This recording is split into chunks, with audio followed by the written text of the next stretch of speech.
So welcome students. कल हम राजस्थान के ऊपर बात कर रहे थे और आज मैं राजस्थान की जो प्रेजेंट फॉर्म है इसका जो राजस्थान का जो एग्जिस्टेंस है वो कैसा है, क्या है उसमें, और उसके ऊपर मैं बात करने जा रहा हूँ कि राजस्थान का जो एक्सटेंशन है, जो लोकेशन है, अगर इसको हम देखें तो ये नॉर्थ वेस्टर्न बाउंड्रीज में आता है और एक बहुत ही यूनिक स्टेट के रूप में हम इसको देख सकते हैं। जैसा कल मैंने बताया था आपको कि वेस्टर्न साइड में इसके पाकिस्तान है जो लगभग 1070 किलोमीटर अपनी बाउंड्री रखता है। नॉर्थ में पंजाब, देन हरियाणा, और ईस्टर्न साइड में यूपी और मध्य प्रदेश, और साउथ में जो है गुजरात इसकी बाउंड्रीज बनाते हैं। अगर इसके एक्सटेंशन की बात करें हम तो राजस्थान जो है 23rd degree 3 minute to 30 degree 12 minute जो है नदर्न लेटीट्यूड या उत्तरी अक्षांशों में है। और अगर मैं देशांतर की बात करूं तो 69 degree 30 minute to 78 degree 17 minute का जो है इसका लॉन्गिट्यूडनल एक्सटेंशन है। तो इस प्रकार अगर हम देखें इसको तो ये जो है हमारे ग्लोब के ऊपर नॉर्थ हेमिस्फीयर और ईस्टर्न हेमिस्फीयर में जैसा हमारा कंट्री आता है उसी में ये शामिल किया जाता है। अगर हम देखें दूसरी एक और बात तो जैसा कि जो लाइन ऑफ कैंसर जिसको हम कर्क रेखा कहते हैं भारत को दो भागों में विभाजित करती है, और ये जो कर्क रेखा है राजस्थान के दक्षिणी भाग से गुजरती है, लाइन ऑफ कैंसर जो डूंगरपुर और बांसवाड़ा जिलों की सीमाओं के अंदर से निकलती है। तो इस प्रकार राजस्थान का जो लगभग संपूर्ण क्षेत्र है वो कर्क रेखा के उत्तर में स्थित है, यानी शीतोष्ण कटिबंध में स्थित है। लेकिन भारत की जो स्थिति है, हिमालय की जो स्थिति है और राजस्थान का जो भौगोलिक क्षेत्र है उसके कारण जो है इसकी जलवायु उपोष्ण या ये कंप्लीटली हम इसको कहें तो टेम्परेट रीजियन में आता है। लेकिन जो जलवायु यहाँ पाई जाती है वो शुष्क जो है यहाँ उष्ण मरुस्थलीय जलवायु के रूप में है। दूसरी एक और चीज जो है इसमें अगर हम देखें तो इसकी जो आकृति है राजस्थान की एक विषम कोण चतुर्भुज या अनिवन रोम्बस के समान है। इसका जो नॉर्थ से साउथ तक जो इसका एरिया है, अगर नॉर्थ में हम देखें तो गंगानगर और साउथ में हम देखें तो इसका जो सदर्न मोस्ट डिस्ट्रिक्ट है वो है बांसवाड़ा। तो गंगानगर से लेके और बांसवाड़ा तक की जो इसकी सीमाएं हैं वो है 26 किलोमीटर, और जो जैसलमेर से लेके और धौलपुर तक का जो इसका जो चौड़ाई है वो 869 किलोमीटर तक है। राजस्थान की संपूर्ण जो सीमा है वो 5920 किलोमीटर जो है, और इसमें से पाकिस्तान के साथ इसकी जो है 1070 किलोमीटर जो सीमा रेखा है वो अंतरराष्ट्रीय सीमा रेखा है, बाकी अंतरराज्यीय सीमा रेखा है। अगर मैं इसकी बात करूं कि भारत की कुल भूमि का ये लगभग 10.74% क्षेत्र रखता है। भारत की जो कुल भूमि है 32,87,767 स्क्वायर किलोमीटर, इसकी कुल भूमि का लगभग 10.74% जो है एरिया वो राजस्थान का है। तो इस प्रकार भौगोलिक दृष्टि से हम देखें तो भारत का एक सबसे बड़ा जो राज्य है क्षेत्रफल की दृष्टि से वो राजस्थान है। और राजस्थान का जो टोटल क्षेत्र है, भौगोलिक क्षेत्र अगर हम इसको देखें तो 3,42,239 वर्ग किलोमीटर है। इस प्रकार अगर हम देखें तो देश की जनसंख्या के हिसाब से राजस्थान जो है लगभग 5.5% के हिसाब से है। और अगर हम देखें तो कई राज्यों की तुलना में और कई देशों की तुलना में राजस्थान का क्षेत्रफल ये श्रीलंका, इजराइल, इंग्लैंड, जापान के लगभग बराबर है या छोटा सा है, लेकिन बाकी इन सबसे बड़ा है। तो एक विशाल आकार होने के कारण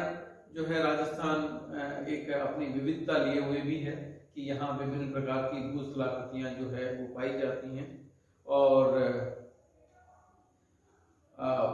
इसमें जो अलग अलग प्रकार के जो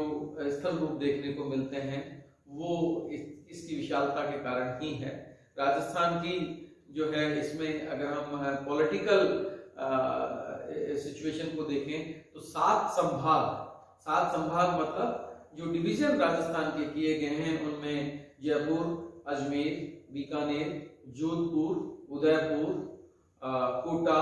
और भरतपुर, ये 7 जो संभाग हैं इनमें 33 जिले राजस्थान के आते हैं, और इन 33 जिलों में जो है लगभग 192 जिला परिषद हैं और 5 जो है नगर निगम क्षेत्र हैं, जिनमें अजमेर, जोधपुर, कोटा, उदयपुर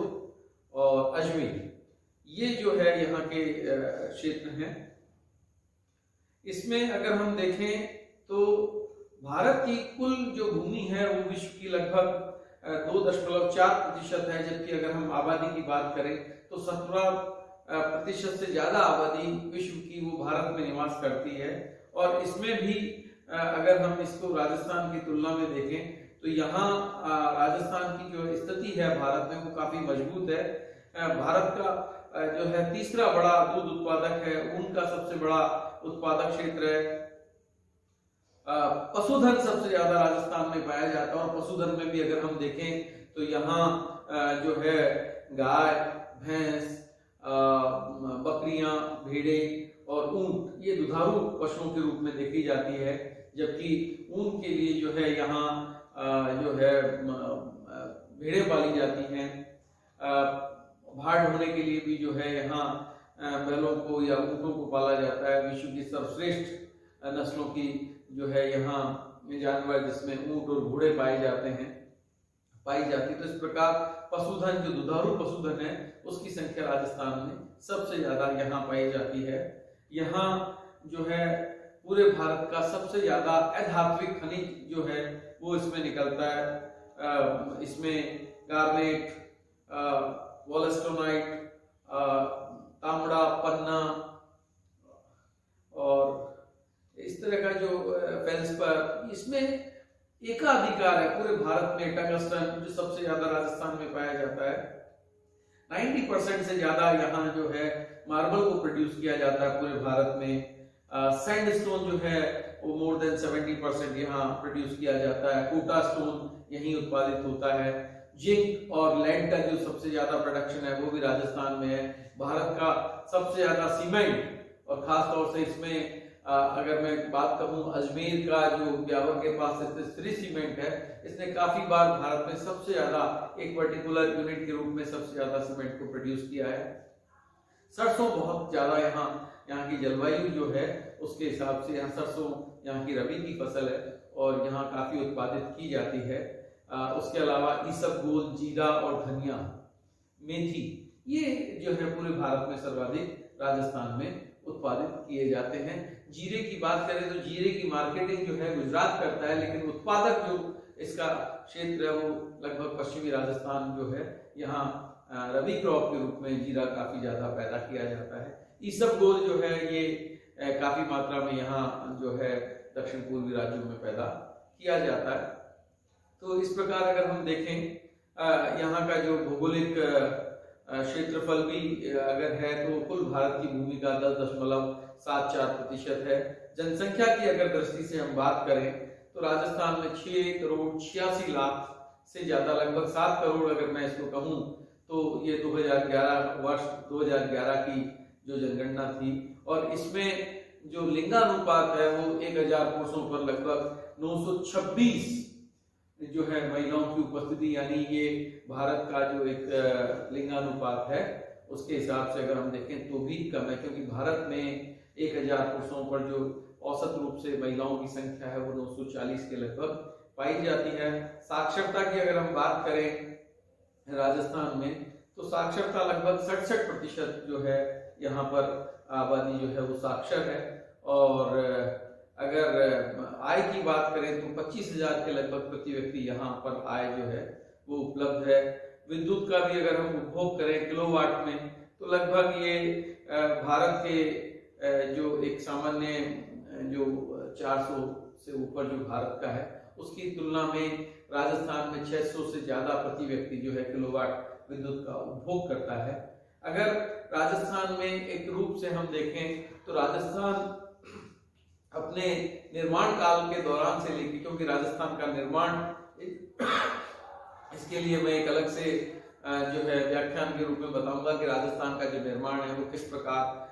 हुआ, क्योंकि 1947 15 अगस्त को जब भारत को आजादी मिली तब राजस्थान में जो है विभिन्न रियासतें और ठिकाने जो थे वो थे, और अंग्रेजों ने इनको इनके ऊपर छोड़ दिया था कि आप चाहे तो अपना विलय भारत में करें या पाकिस्तान में करें। और आप जैसा जानते हैं कि भारत के तत्कालीन गृह मंत्री सरदार वल्लभ भाई पटेल ने जो आज का वर्तमान स्वरूप का जो भारत है उसको एकीकृत करने में किस तरह के प्रयास किए थे, और उन्हीं के प्रयासों के द्वारा राजस्थान का जो स्वरूप है वो एकीकरण के माध्यम से आया। इसके विभिन्न चरण हैं, लगभग 7 चरणों में राजस्थान का निर्माण जो 1947 से शुरू होकर के 1 नवंबर 1956 को पूर्ण हुआ था, तब तक 7 चरणों में इसका निर्माण हुआ। लेकिन उसके पश्चात राजस्थान में जो निरंतर एक प्रगति हुई, आज भी भारत के बहुत सारे राज्यों में राजस्थान एक मरुस्थलीय क्षेत्र के रूप में या एक शुष्क क्षेत्र के रूप में जाना जाता था, लेकिन आज राजस्थान एक बहुत बड़ा कृषि प्रदेश के रूप में, औद्योगिक उत्पादन के रूप में जाना जाता है। और इसके पीछे यहाँ बहुत बड़े इंस्टीट्यूशंस, जो एजुकेशन का जो लेवल बढ़ा है, यहाँ जो इंडस्ट्रियलाइजेशन हुआ है, यहाँ जो रोड रेल और एयर ट्रांसपोर्ट का जो डेवलपमेंट हुआ है, और वर्तमान में जो शहरों का विकास हुआ है, उसके हिसाब से अगर हम देखें तो राजस्थान को जो लोग भी पिछड़ा मानते थे वो वर्तमान स्वरूप में अगर हम देखें तो राजस्थान एक पिछड़े राज्य की तुलना से निकल करके और एक बहुत ही प्रगतिशील राज्य के रूप में हमें आज देखने को मिल रहा है। और इसका एक विशेष जो प्रभाव है वो भी ये भी है कि राजस्थान भारत के उन क्षेत्रों में सम्मिलित हो गया है जिनमें जैसे खाद्यान्न के रूप में हम देखें या खनिजों के रूप में हम देखें तो काफी बड़ा उत्पादक है। और शिक्षा के क्षेत्र में राजस्थान ने काफी प्रगति की है, यहाँ नए मेडिकल कॉलेजेस डेवलप किए गए हैं, टेक्निकल इंस्टीट्यूशंस हैं, भारत के बहुत सारे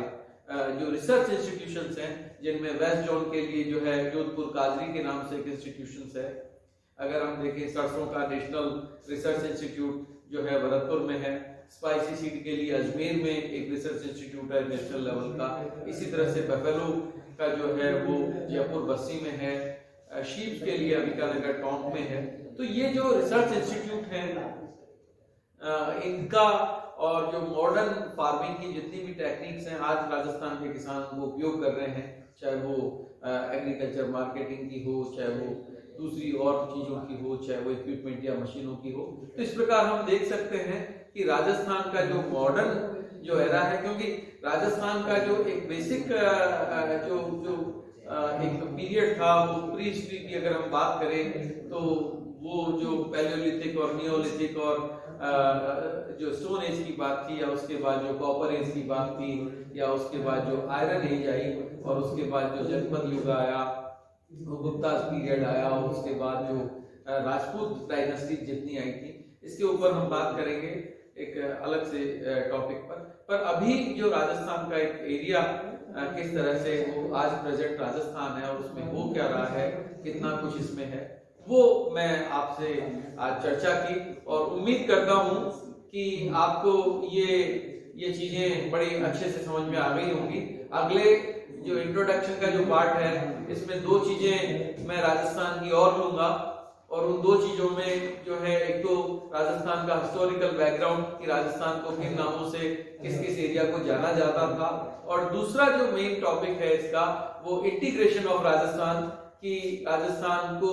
कितने चरणों में वर्तमान स्वरूप प्राप्त हुआ। भारत की तत्कालीन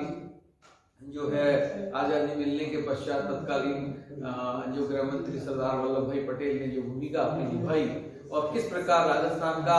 आज का वर्तमान स्वरूप प्राप्त हुआ। और उम्मीद करता हूं कि आपको ये इंट्रोडक्टरी पार्ट जो है